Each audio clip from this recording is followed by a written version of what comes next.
এটা ইমামুল মুরসালিন নবী, এটা ইমামুল মুরসালিন।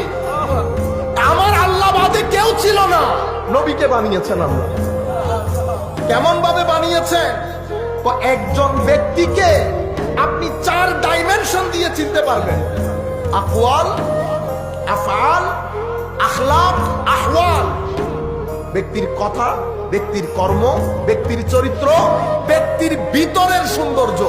তো এই 4 গেট, যেই কোনো গেট দিয়ে আপনি ঢুকবেন, আপনি এই গেটে ঢুকে আপনি আমার নবীর ব্যাপারে মুহাম্মদ প্রশংসা না করে পারবেন না। সেই আন্দাজে আমি আমার নবীকে বানিয়েছি। নামও আমার আল্লাহ ঠিক করছেন, আপনি ঠিক করছেন। মুহাম্মদ প্রশংসিত, যার প্রশংসা বারবার করা হয়। মওলা একবার করলে করলাম, 2 বার করলে করলাম, কিন্তু বারবার কেন? তো বারবার হচ্ছে যখনই চোখ তুলে দেখবে প্রশংসা করতে বাধ্য হবে।